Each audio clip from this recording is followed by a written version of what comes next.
Hi guys, Kane Harrison here. Today we're joined by Dr. Susan Briley, who is a board-certified colon and rectal surgeon. And we're going to talk a little bit about colon and rectal cancer. Welcome, doctor. Thank you. Now, first of all, how common is colon or rectal cancer? It's actually quite common. Fortunately, with early screening, we've managed to decrease the incidence in the last 10 years or so. But there's about 50,000 deaths per year from colorectal cancer. Wow. And you have a lifetime risk of about 1 in 20 of getting colorectal cancer.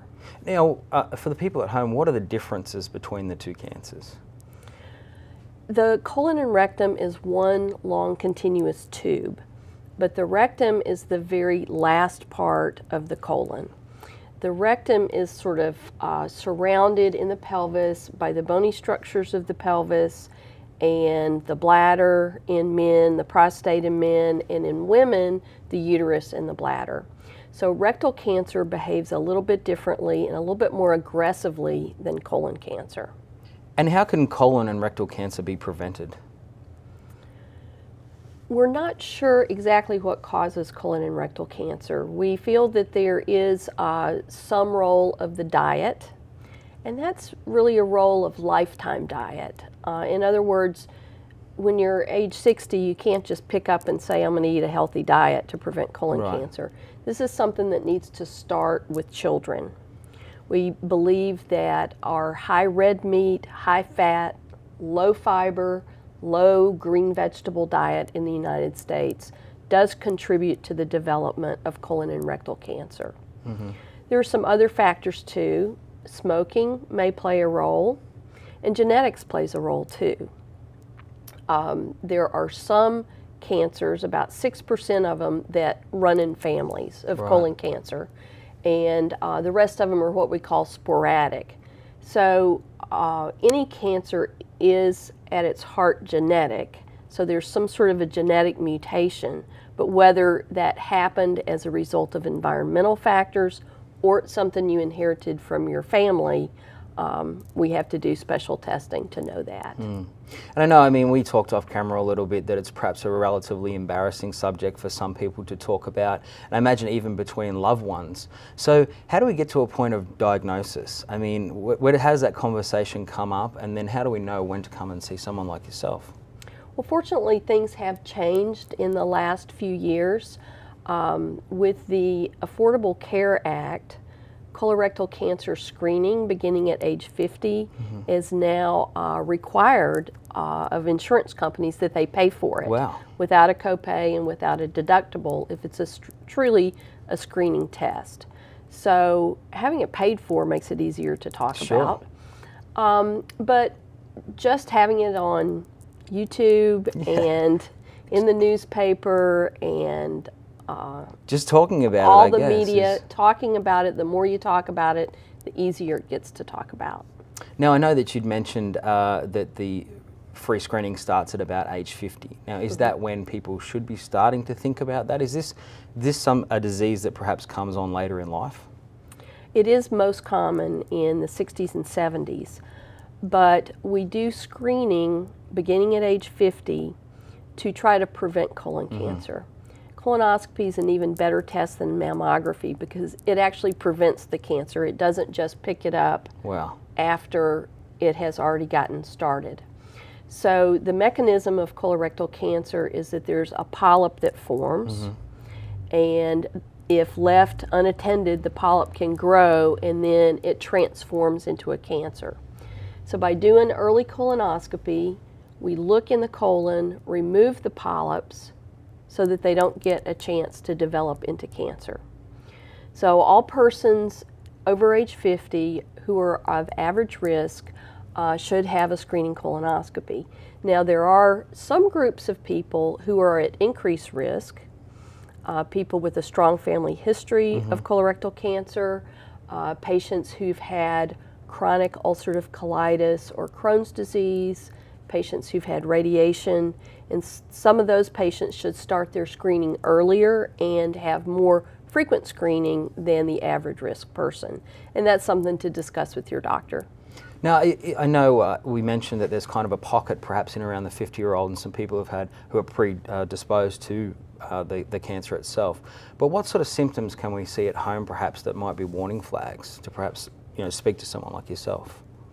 The symptoms of colon and rectal cancer, first and most common is rectal bleeding. And there are many causes of rectal bleeding, but if you have blood, you should have it checked out.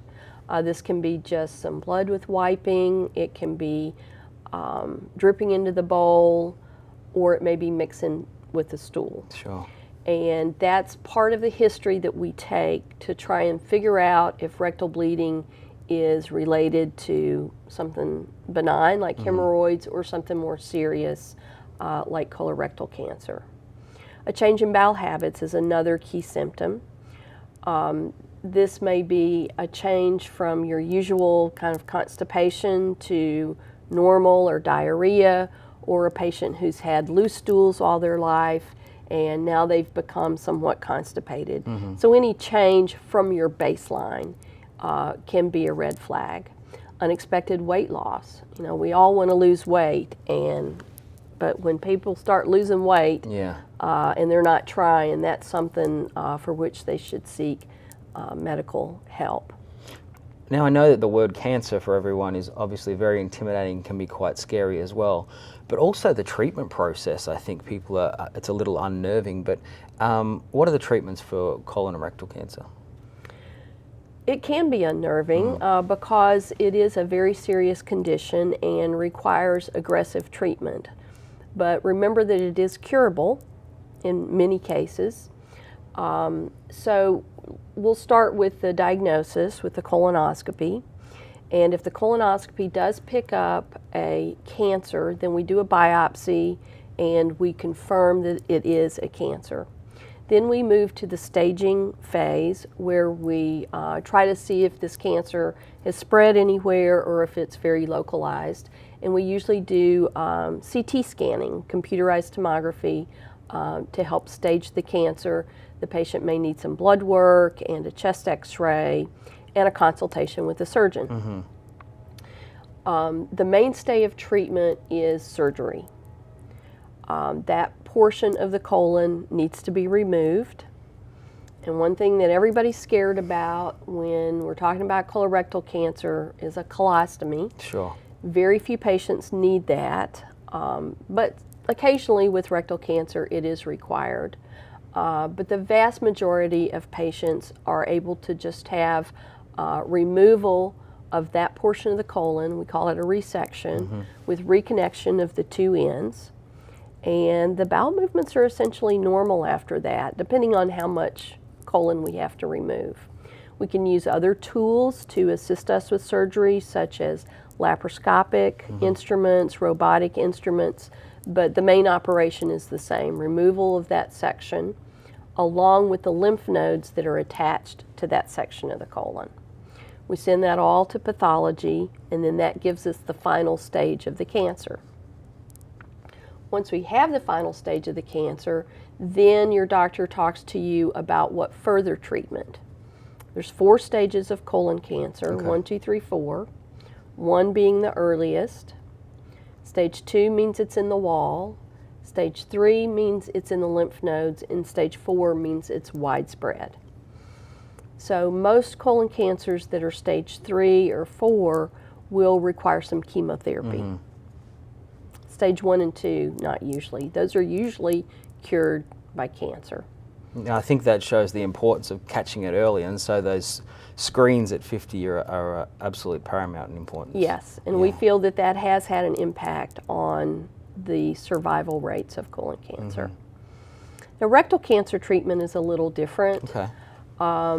Depending on the stage, and we do some special tests for rectal cancer, sometimes a combination of chemotherapy and radiation is required for rectal cancer.